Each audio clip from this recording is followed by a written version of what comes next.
All right, so the debate over the budget continues in Baton Rouge, as we have covered ad nauseum. Wouldn't you be happy if we end up at a point where they say, you know what, for the next 10 years, we're good. We got it figured out. We're not even going to have this conversation. Yeah. And then Bernie and I say, all right, well, we have 10 years to figure out how to do something else.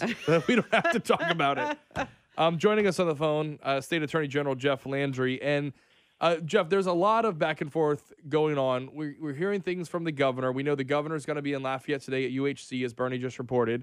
We talked to someone from the Department of Health about a half an hour ago who said, look, we're just following federal guidelines for when we have to let people know that some of these facilities, programs, et cetera, could close down.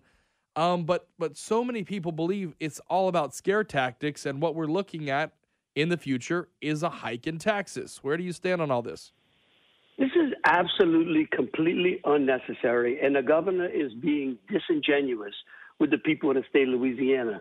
Let me tell you, 2 years ago, Brandon, the legislative auditor identified 83,000 people who he believed were on the Medicaid rolls that were ineligible to be on Medicaid, okay? So they were receiving welfare, and they were ineligible to do so because the governor, when he expanded Medicaid, very loosely applied the application process. And so the legislative auditor has been trying, and we have been trying, to get the legislature to pass to give me a recipient fraud unit so we could go after those 83,000. Oh. And by the way, those 83,000 people represent $438 million worth of Medicaid benefits on an annual basis. Okay, and that's just the start of it. All right, so we know where you could at least find $438 million. Yeah, that's what I was going to say. That's a huge chunk.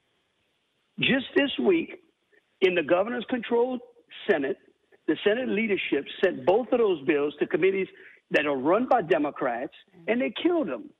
And so what I'm telling you, Brandon, is that what the governor is doing is being disingenuous. Okay, and so what he's doing is he'd rather evict people out of nursing homes, close hospitals, than go out there and allow us to take criminals. Okay, because when people defraud the Medicaid system, that's a crime. Okay, so he basically supports criminals over the elderly, and that is just a fact. I mean, it's unrefutable. There's nothing that he can say about it. You can go all down prepared at the legislative auditors. He'll tell you, we've been trying to get the information from the Louisiana Department of Revenue that the governor controls, right? He appoints the secretary, and it's been to no avail. So we've been trying very carefully to work with the legislature to do this. The House passed the bills, okay?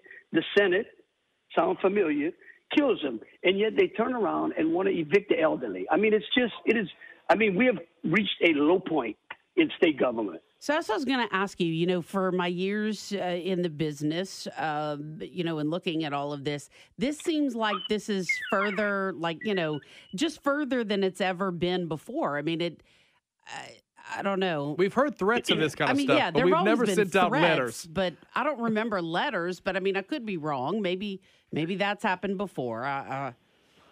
I don't know. Well, no, Bernie, because what the governor has done.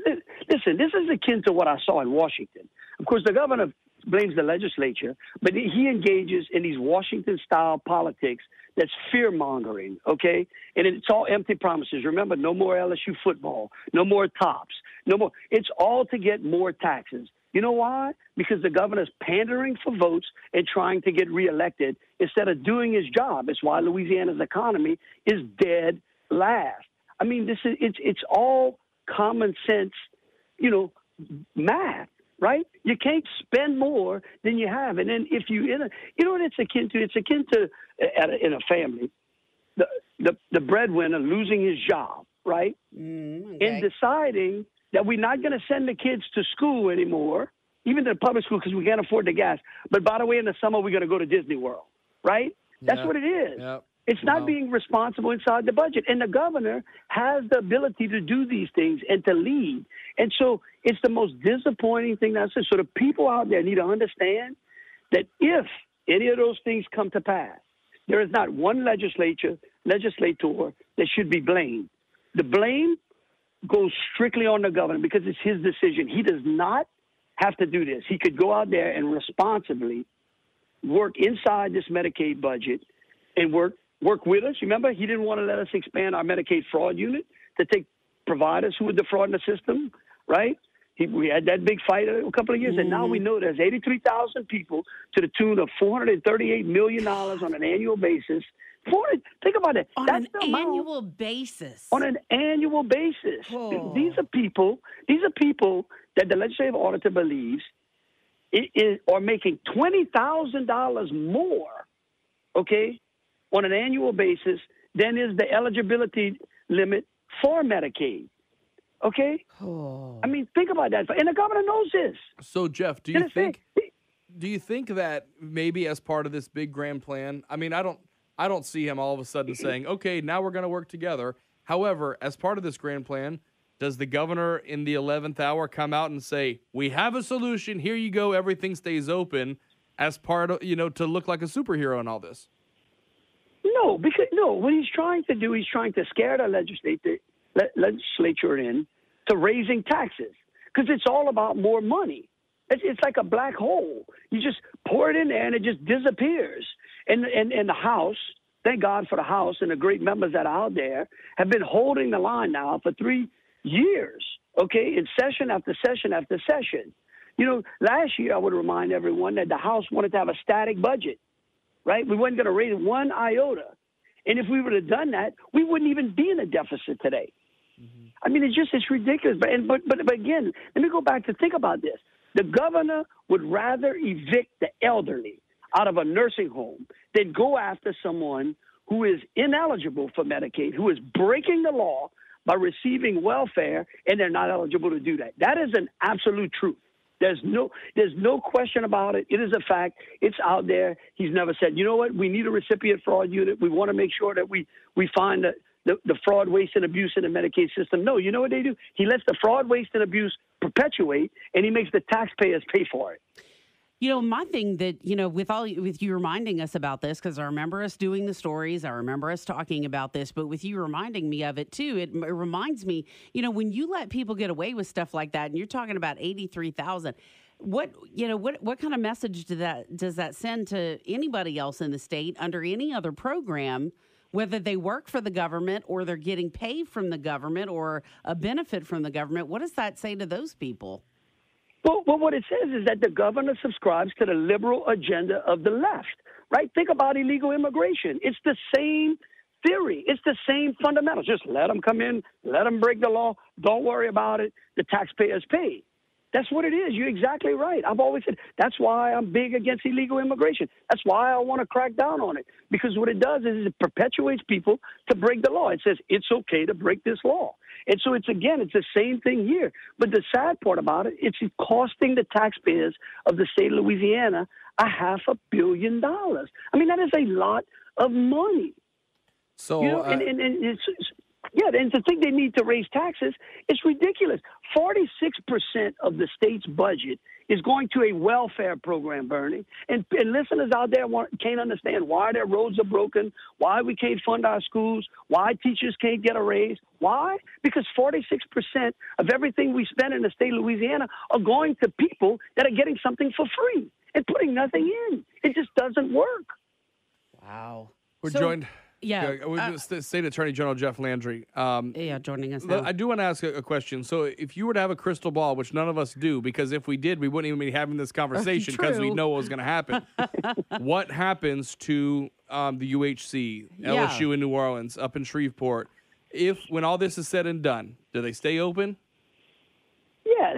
Look, I do not believe in any way that they're going to close those particular hospitals. All right? And if they do, it's the governor's fault, because he has the ability to go out there and find the cost savings, okay? And the legislature, listen, the House has already said, look, if the Senate would pass a reasonable budget or pass the budget they said, they could come back in the special session and balance out whatever the differences are. Yeah. They've already made that commitment. Do you understand that the House Republicans have already done with the media? And, the problem is the media in the state of Louisiana is complicit or lazy. I was going to say, and I think part of it is they don't understand or they don't, I see what you're saying. Inexperienced. Some people are inexperienced, and they don't understand this has gone round and round like this for a long period of time. And all of us need to do a better job and need to ask deeper questions. Somebody, when we go to this thing at 11, this press conference needs to ask this question because the process hasn't even gone through its all of its motions yet either. Yeah, well, then, of course, you'd ask the governor that today, and what he says, well, Bernie, we could start a recipient fraud unit, but we wouldn't recognize those monies today. Well, he's right about that. That's absolutely true. But guess what? It's like, when is the best time to plant a tree? Today or 30 days ago. You know what I mean? That's a good point. And he's been in the legislature. Yeah, and he's been in the legislature. It's not like he doesn't know. Yeah. Well, Jeff, honestly, if we're planting trees, let's just make it a money tree. And then everyone will be happy, and no one will have to work, and it'll be great. I think Rob's onto something about that money tree. But Jeff, have we ever had a money tree planted anywhere in Louisiana? No, because this governor believes every taxpayer who walks around and works is his money tree. So let me ask you this: what do you think really will be gained by this, other than this chaos that it brings to some people? Because what it makes me wonder is, if you work for one of these facilities, do you then suddenly decide, well, maybe I should walk away, because what if the same thing happens again next year? Oh, no, listen, it's absolutely right. It causes chaos.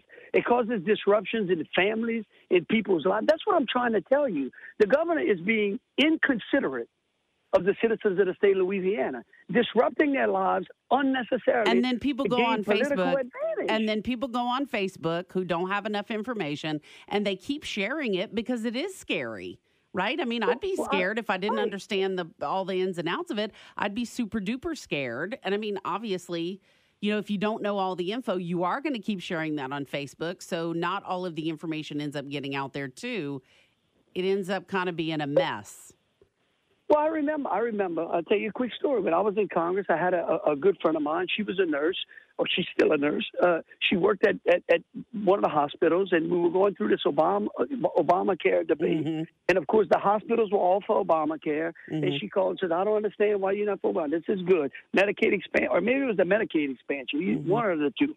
And she was telling me, trying to sell me on the fact that the hospital administrators had convinced them that this was going to be a good thing for their jobs, right? Okay, and I sat there and I explained to her why it was not, okay? Now, we agreed to kind of disagree. She understood a little bit more. And 24 months later, she called me and said, you were absolutely right. Now they're threatening to lay off people. Well, yeah, and I got to tell you, Bustani was on the air, I can't tell you how many times, as a doctor in that perspective, trying to lay it out for people, trying to make them understand, look, it may sound good, but there are so many aspects of this that are going to cost people, and there's no way they're going to be able to keep their doctors, and there's no way, and that people didn't want to hear that. And this is the same thing. The governor's involved in these scare tactics to rile up the voters out there. Quite frankly, I think it's going to backfire on him. I think the great men and women in our state house, okay, I'd love to see the Senate have some of that courage, okay, and I think they're going to hold the line. And what I think is going to happen is we're going to show the people that the governor's scare tactics, just like no LSU football, just like no tops, that we can balance it. And so what I would do is I'd reach out and say, Governor, it's about time for you to work with us, right? The House is looking for an opportunity to work with you to try to eliminate this crisis, but threatening to evict the elderly while allowing criminals, okay, to continue to receive Medicaid benefits is just not the proper way to run government. So what do you want people that are listening to this right now? What should they do? How should they talk about it? How should they react? Do they email the governor? Do they? I mean, yes, honestly, what do you think they should do? I think that they should email the governor and demand that he balance his Medicaid budget and run it efficiently. Listen, do you know that there are over 200 civil service employees in the Department of Health that make over $200,000? Over $100,000 a year. Wait, how many? There are over 200 civil service employees in the Department of Health that make over $100,000. Okay, wow. I run a Department of Justice full of lawyers. okay, I think that we might only have a half a dozen, okay, people that make over 100,000. Wow. All right. I think there's 7,000 employees in that department. Okay. And of course, the secretary, Rebecca G, tells us that with all the people she's got, she can't even manage the 15,000 contracts that she's got. I've got 180 lawyers that manage thousands of legal contracts. What I'm trying to tell y'all is that this is inefficiencies, and somebody needs to demand that the governor run the Department of Health like a business. Yep. Okay, go in there and find the efficiencies, root out the fraud, waste, and abuse, and quit putting roadblocks between the legislative auditor and myself and our ability to help him find that money. So Attorney General Jeff Landry is joining us. Sir, I got to ask you, though, people are going to hear this and they're going to say, oh, we're being one-sided and that you're making stuff up and people shouldn't believe this and people really are going to get thrown out on the streets. Some people are going to hear some people are going to hear your message. Others are going to turn it off to their minds off to these things you're telling us, the numbers, the contracts, the amounts, all of it. Yeah, I mean, look, and the best I can tell you, Bernie, is that we're going to see how it particularly plays out. That's why we have elections, right? We got one coming up next year. It's amazing that this is being done at a time when everyone knows election time is right around the corner. And it'll play out at the ballot box. But if people are tired of being used as basically an ATM machine, right, and putting in for a service that those people who are working are not getting, okay, and then those that are even getting Medicaid, the standard of care that they're getting is subpar compared to other states, right? But we're spending more than other states. At some point, you got to remember, it's a lack of leadership. And it's not a lack of leadership in the legislature. It starts at the top. What would you, if you had your way and you and the governor could sit down and talk, what would you hope that he would do? I mean, Well, I would hope that he would go in there and explain to his secretary and demand that she go in there and find a 5% reduction. Okay, we found a 16% reduction in the Department of Justice's budget over the last couple of years, probably 16%? More than that. 16%? Wow. Okay. 16%, right? If they did a 5%, okay, and they could do it without cutting services. It's about finding efficiencies because that's what we did, right? And so think about this: we spend about $14 billion. Okay, let's just round it out to $15 billion on Medicaid, a 5% reduction.